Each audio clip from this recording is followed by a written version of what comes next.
Welcome back, good folks.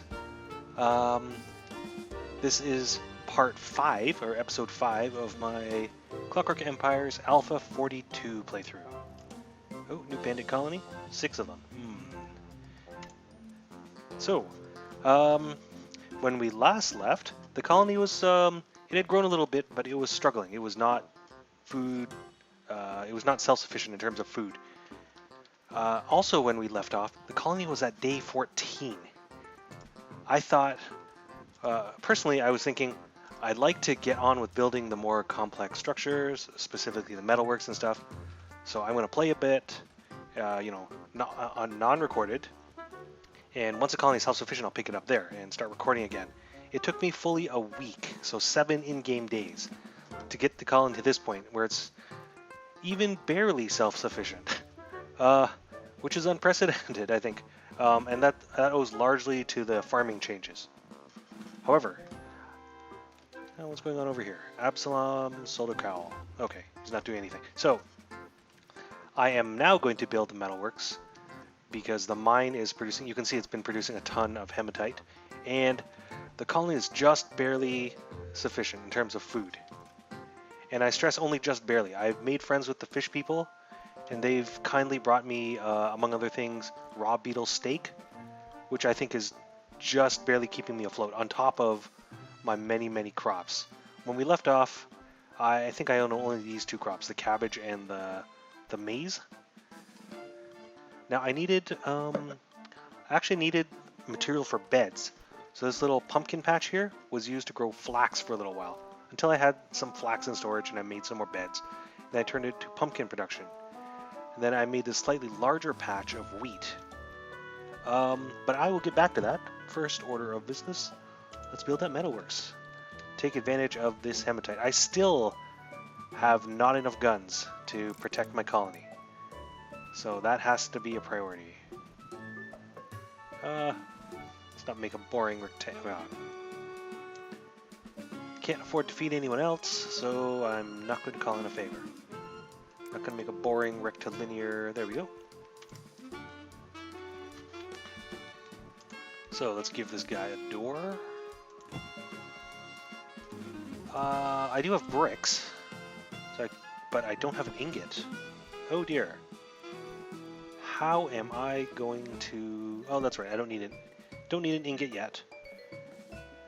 I do need a smelting crucible to turn raw hematite into iron ingots. And I'm going to need a source of fuel, so I'm going to build a stone charcoal kiln.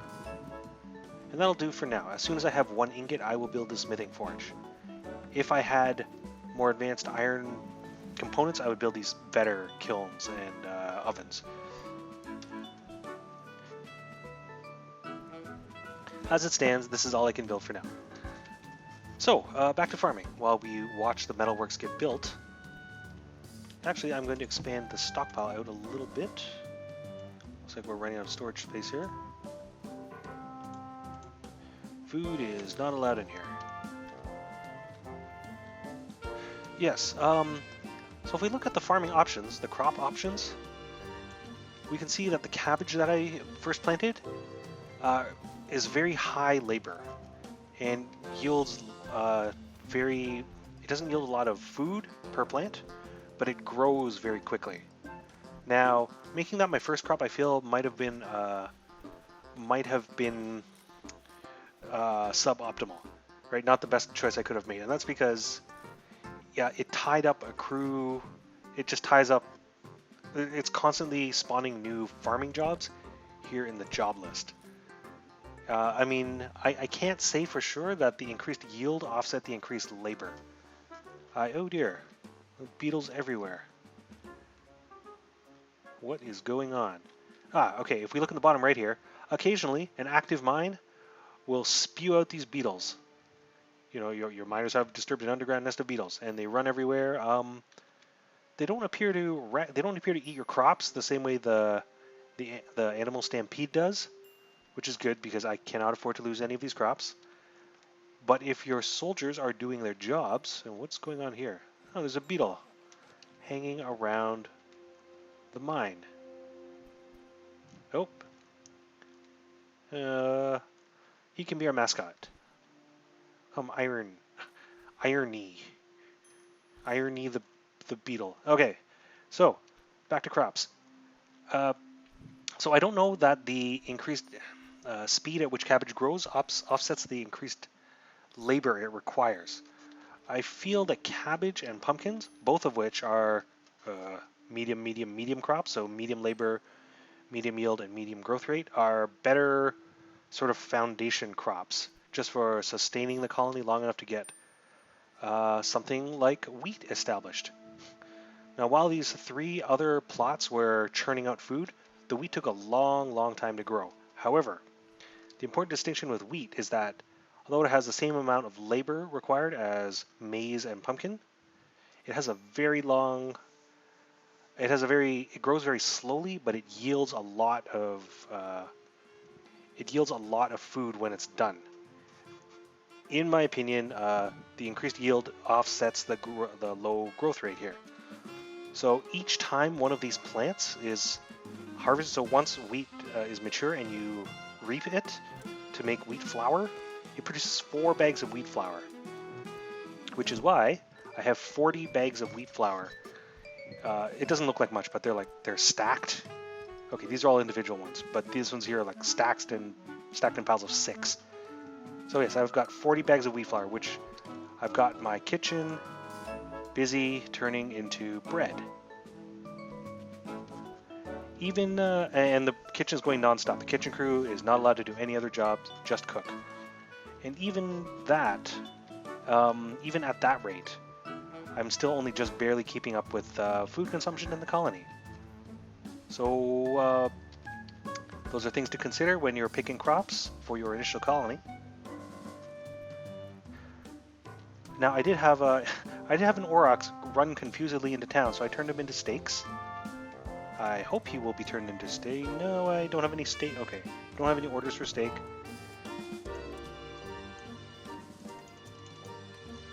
Okay, I've got some steak ordered up when the kitchen's not busy making all the rest of this. Another bandit camp has been established somewhere. Another 6 people. Now I did establish a second barracks. So I've got my military strength is up to, I think, 6 people, 2 military overseers, and 4 militia.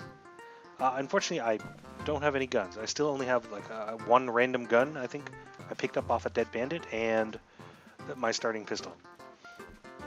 I'm hoping the Metalworks here will alleviate that issue.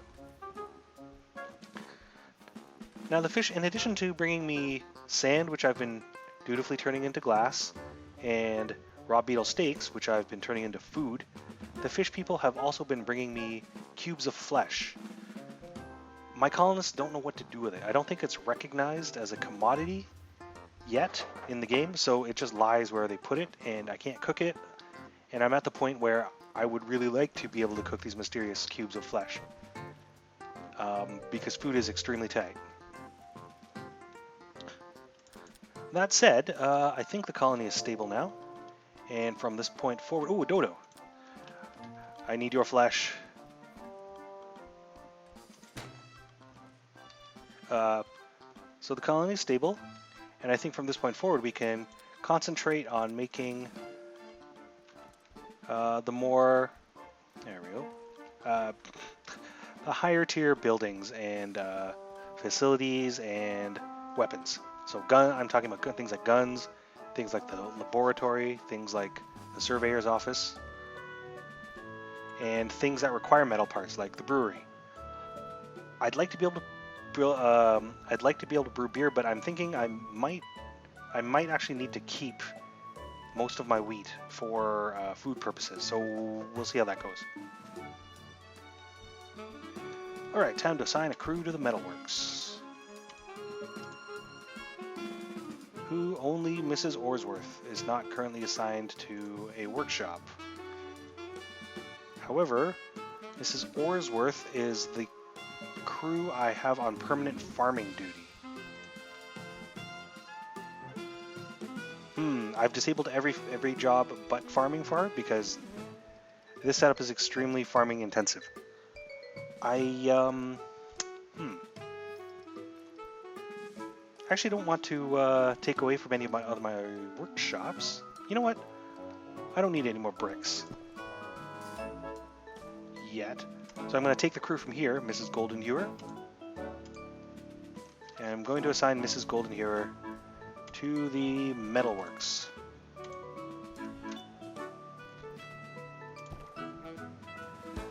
Now this will have reset all of her job filters. If I can find her in the list here. Yeah, here we go. So I'm just going to re-enable the filters. Looks like I have a proximity alert. Unit of hostile Novo-Russian troops is passing through someplace.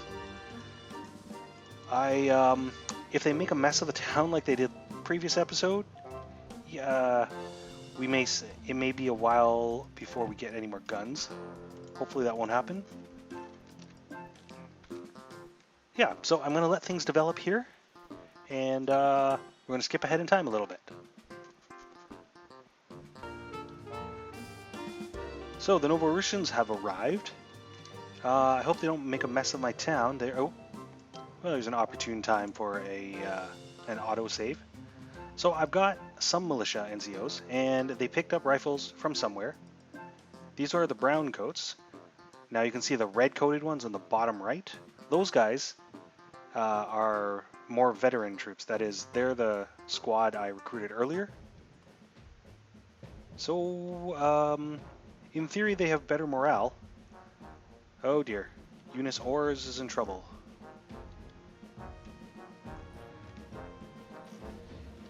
The majority of them seem actually just to have walked past the town, which, you know, it's fine with me. Oh dear. Eunice Ors has perished. Now, she was the overseer of my militia squad, which means one of these is now unassigned. So this squad still exists, but this squad does not. Let's see if I can reassign some of the now leaderless militia to the previous. Mrs. Slime is actually, despite her uniform, Mrs. Slime is the NCO of the other squad. I've got no other.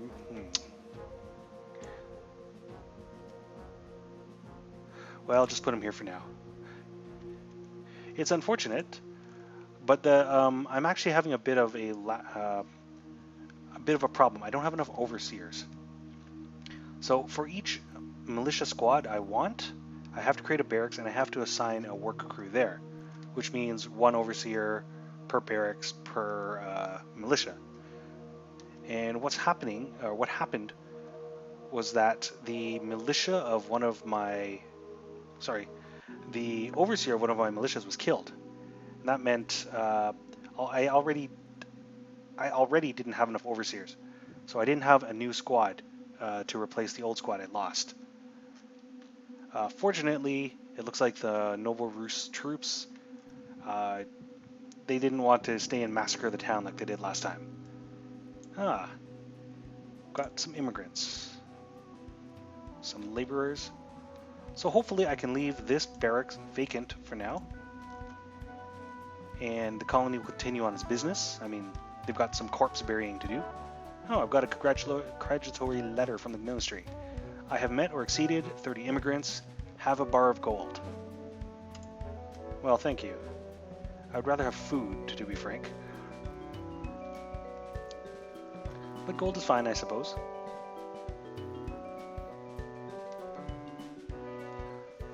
So I really, really need more overseers. And I can no longer request them as immigration favors from the ministry. I will get them automatically as I meet production milestones. So I'm definitely taking the food supplies. You know, I'm tempted to take an artisan, but I've actually got just enough artisans and overseers to. Oh, there we go. Tasty sausages. I've got just enough overseers to keep things running in the colony, So I'm going to concentrate on getting people fed and producing more. And hopefully the Metalworks will get up and running, and then we'll finally have enough guns.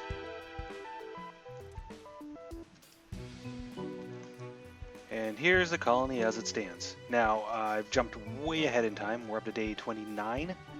As you can see, the mine in the middle of the town has been enormously productive. So much so that it has produced hematite far in excess of anything I could hope to consume anytime soon. And clay. Turns out there was also clay in that deposit there. So it looks like part of my food stockpile has been filling up with crap, like inedible crap, like sheets of glass and bricks. Despite the filters, I mean, there's some of the filters still need to be worked on. Although the stockpile looks like it's empty now, there's actually enough food. You'll see I've actually expanded the stockpile. You can see where these horizontal lines are several times just to accommodate all the food. What's happening is that during the day it completely fills up with food. And then at night, when nobody's working and everybody's hungry, they just descend on the stockpile like a swarm of locusts and eat all the food. So, my food supplies are very spiky. Like, it's either too much or too little at this point. There's no sort of smooth, everyone has enough food going on anymore. Which is probably a result of the crop changes. Again, crop and kitchen changes. Another thing I did, rather than, well, let me get back to here. Rather than asking my Metalworks crew to make charcoal out of logs, which can actually be done here in this charcoal kiln. And I mean, I have plenty of logs, right? They're just not in the stockpiles. If we look here, I've got a ton of logs. And if they need to, they can always burn that for charcoal. But there's actually a convenient autosave. There's actually a convenient coal deposit here. All that's left are these little rocks. There used to be big boulders of coal, just kind of like there are big boulders of rhyolite here. Enough so that I built a coal mine here, and I actually mined out the surface coal. Which is to say, so the metal workers can concentrate on just making metal things, and my general, when anyone's free, they can haul lumps of coal back from the coal mine. Immigration, sure. Let's take some of you. So I've actually shut down the mine in the middle of town now because I don't need any more hematite. I've had some, pardon me, I've had some beetle events, which has helped because I've had lots of beetle meat to feed my colonists. And here, Jeremiah Steelchain has hunted up yet another beetle. So as you can see, I expanded the stockpiles greatly. Population's up. Colony is stable in terms of food. I've actually got more wheat flour than ever. So I think I'm going to end this series here. Nothing surprising has happened. It's still essentially the same sort of development path, but there have been several key changes in pacing. So I would say the Clockwork Empires is now like a cabbage, in that farming is now something you have to manage. You can't just set up a farm and let your farmers go at it as they please. You now need to carefully manage the size and the crops of your farm. So it requires constant maintenance, like a cabbage plant, and yet the game itself develops slowly and over time. And it's not just, there won't just be either all your decisions are significant or none of them are. That is to say, there are no single big turning point decisions that will dictate the pace of the game for you. It's the shape of your colony is dictated by the compound effect of every little decision you're constantly making. So I would say, using our crop scale here, the growth rate is low. It takes a long time and many deliberate decisions for your colony to develop. But at this point, I would say, like wheat, the yield is high, because each of your decisions is now valuable, and almost none of them are just sort of frivolous, throwaway decisions.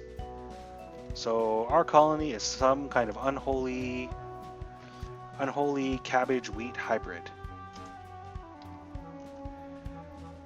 Well, we'll let the sun set on New Antipodia here. And it looks like the colony has yet another foothold in the New World if we ignore the growing graveyard on the side. I've even managed to make a fair number of muskets, although they've all been taken up by the soldiers. So the colony is able to defend itself now and hunt for extra meat. So, thanks very much for watching this series. My name is Alfred. The game is Clockwork Empires, currently in Alpha 42, being developed by Gaslamp Games. It's in early access, so things are subject to change. Things are constantly in development. For instance, the Barracks, this is the first stable branch release that the Barracks have appeared in. And so their implementation is a little bit sketchy, but I've heard that more features and more functionality is on its way. Like the ability to, something to do with weapons, or I actually don't remember. I don't want to spread disinformation here, but there'll be more functionality intended for Barracks. Yeah, so there's always new stuff in the way. The game pace of development is the same as always. I don't know when the developers sleep. They're active on weekends. They're active in like early mornings when God-fearing people should be sound asleep in their beds. Yeah, I'm happy to watch the development, and I'm excited to see where it's going. So, until next stable release, unless I put out something informal between then and now, thanks very much for joining me, and have a good day.